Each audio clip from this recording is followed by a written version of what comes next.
हजरत अली रजी अल्लाह ताला अन्हु एक मरतबा एक यहूदी से इसी शर्त पर लड़ रहे थे कि या तो तू मुझे मार दे या मैं तुझे मार दूं, और दोनों लड़ने लगे। तलवार से नहीं, हाथ पैर से लड़ाई हो रही थी। कभी अली ऊपर और यहूदी नीचे, कभी यहूदी ऊपर अली नीचे। ये लड़ाई बहुत देर तक चलती रही और आखिर में अली गालिब आ गए और हजरत अली ने उस यहूदी का गला पकड़ के दबाना शुरू कर दिया ऐसे, और ये शर्त ही है तू मुझे मार दे या मैं तुझे मार दूं। जब गला पकड़ के उसका दबाने लगे हजरत अली, तो यहूदी ने अपने मुंह में बहुत सा थूक जमा किया, आ करके थूक दिया हजरत अली के चेहरे पे। हजरत अली ने उसका गला छोड़ के ऐसे थूक को पोंछने लगे और फिर गुस्सा आया तो और कस के उसका गला पकड़ के दबाने लगे। फिर सोचा नहीं नहीं नहीं, अब तो छोड़ दिया और कहा भाग भाग यहां से, हट जाओ यहां से। वो जाने लगा, जाते जाते कहने लगा अली अजीब चीज है, शर्त तो ये थी तो मुझे मार दो मैं तुम्हें मार दूं, तुम तो गालिब भी आ गए थे, मेरा गला भी पकड़ लिया था, मारने ही वाले थे। जब मैंने तुम्हारे ऊपर थूका चेहरे पर तो मैंने देखा कि तुम्हें और गुस्सा आया। जब और गुस्सा आया तो उस गुस्से में तो मैंने समझ लिया तो अब मेरी जान गई, लेकिन जब और गुस्सा आया तो तुमने मुझे छोड़ दिया। आखिर ये क्या बात रही?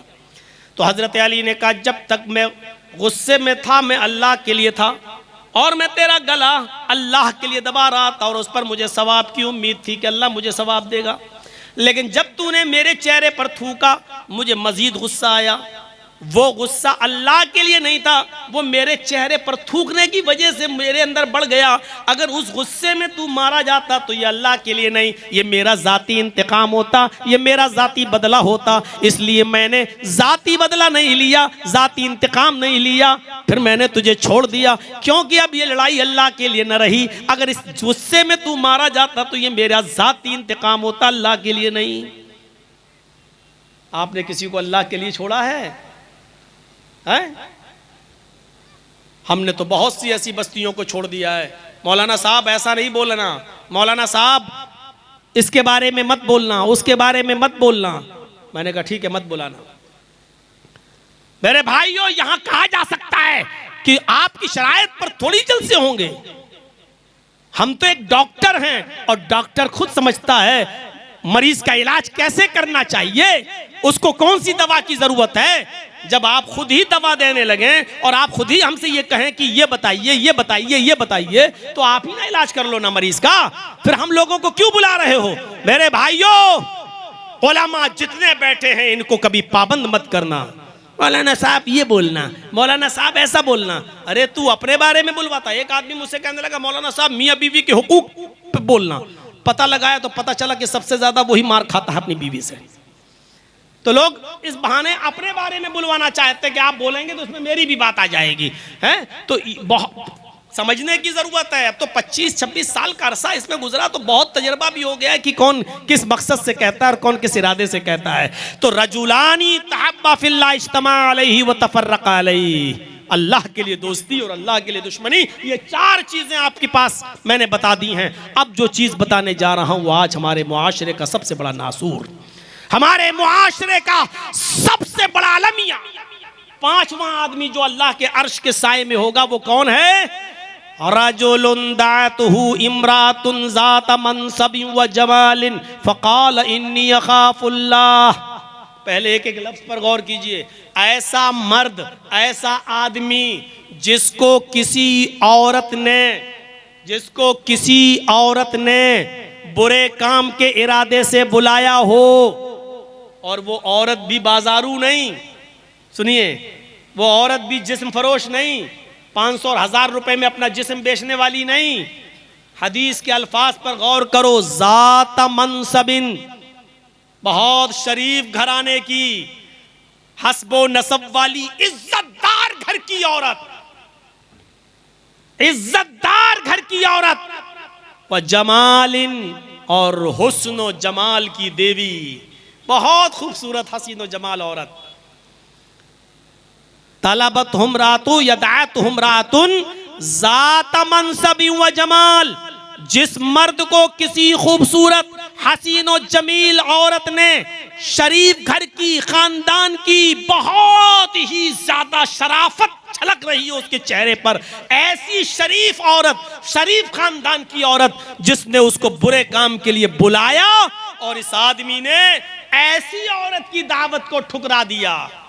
हट, नहीं, वो कह रही आओ मेरे पास, चलो मेरे रूम में, चलो मेरे कमरे में, और इसने कह दिया इन्नी अखाफुल्लाह, दूर हो जाओ, मैं अल्लाह से डरता हूं।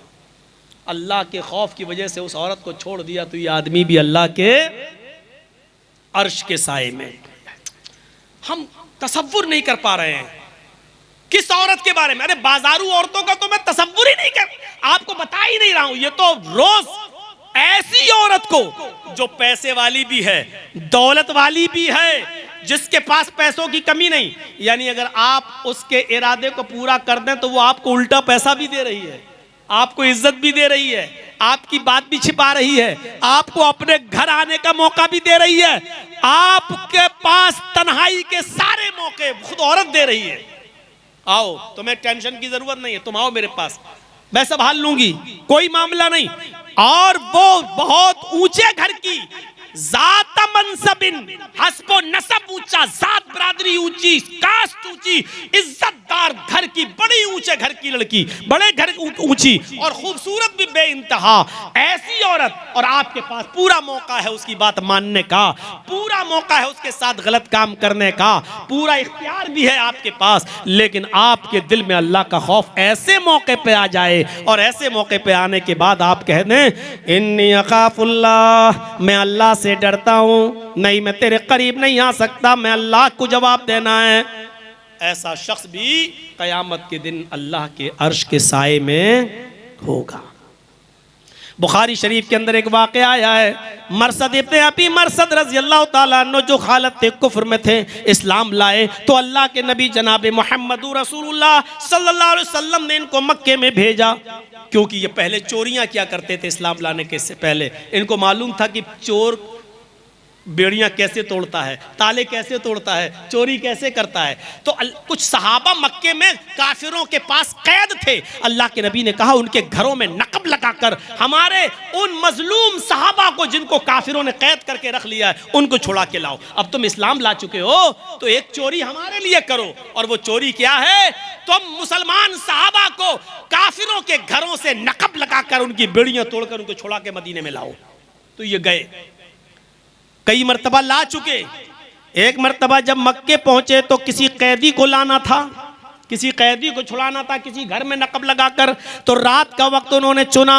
जब रात का वक्त आया मेरे भाइयों, एक पहाड़ी की दीवार से वो सट कर छिप कर बैठ गए कि थोड़ी सी और रात हो जाए तब हम घर में घुसें।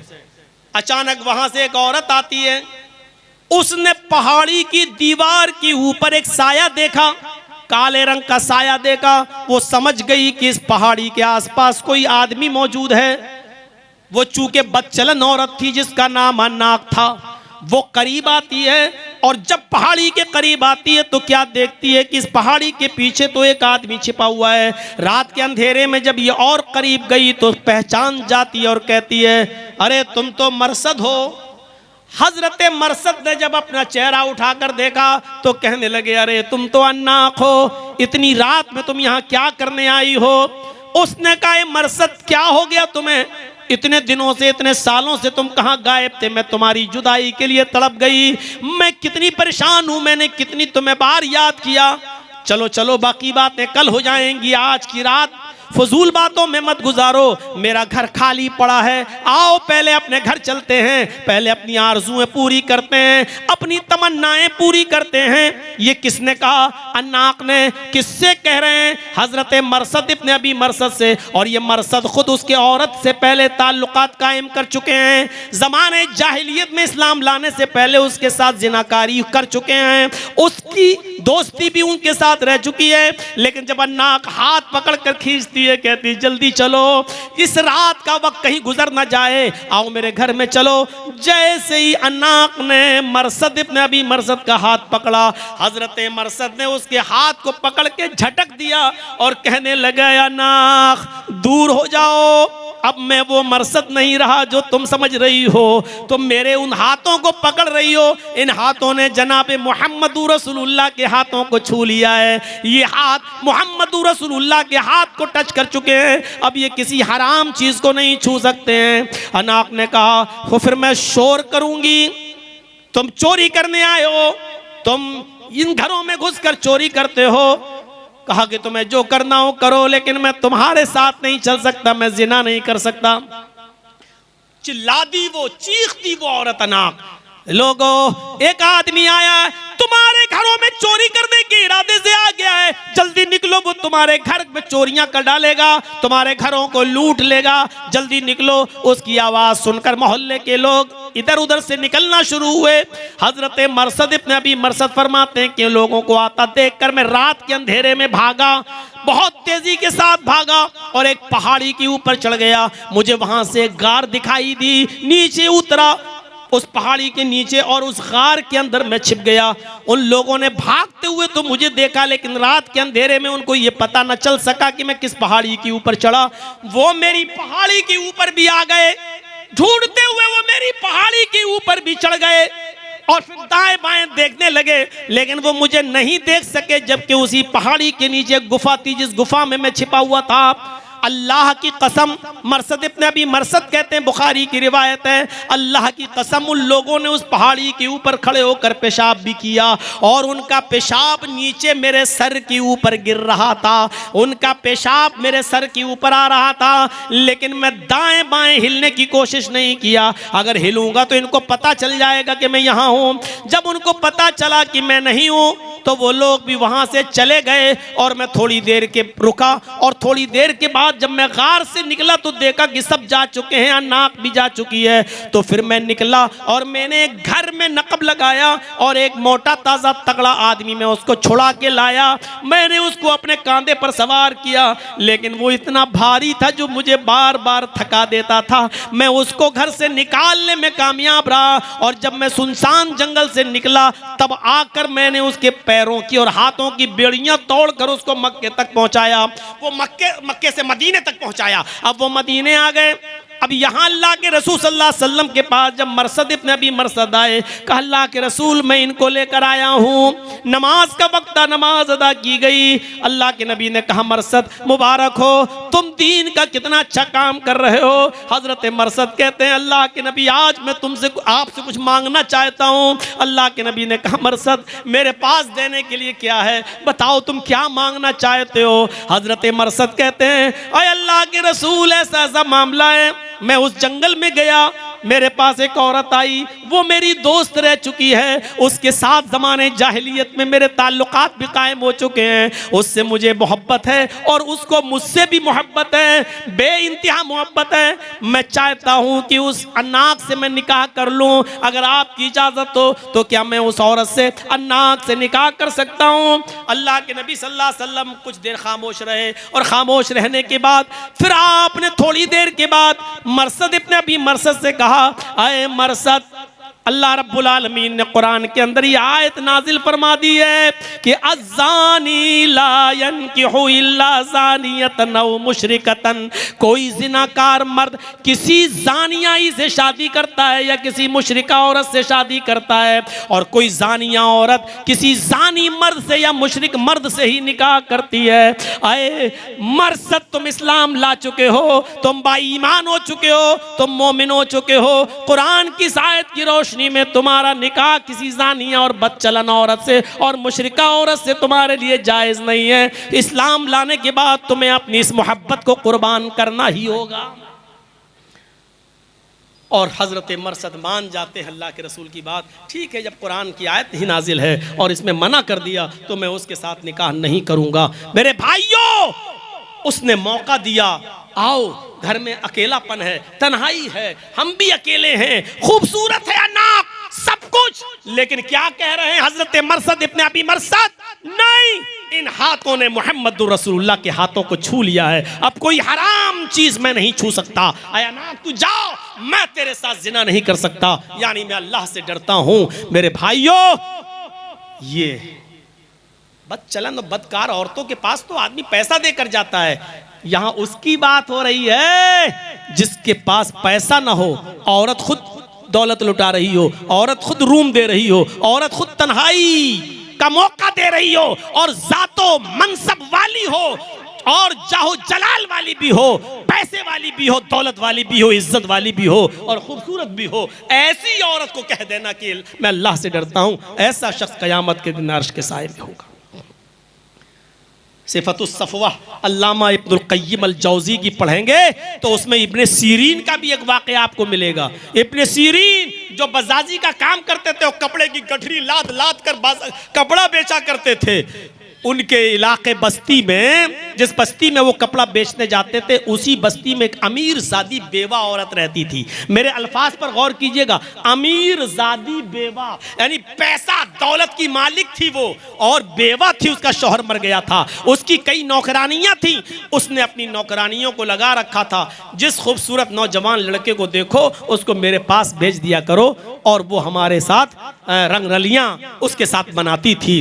तो एक मौके पर उसकी एक नौकरानी ने कहा कि एक इमाम साहब हैं, बहुत खूबसूरत हैं, हसीन व जमील हैं, जवान हैं, और वो कपड़ा बेचते हैं, कहो तो उनको आपके पास लेकर आऊं।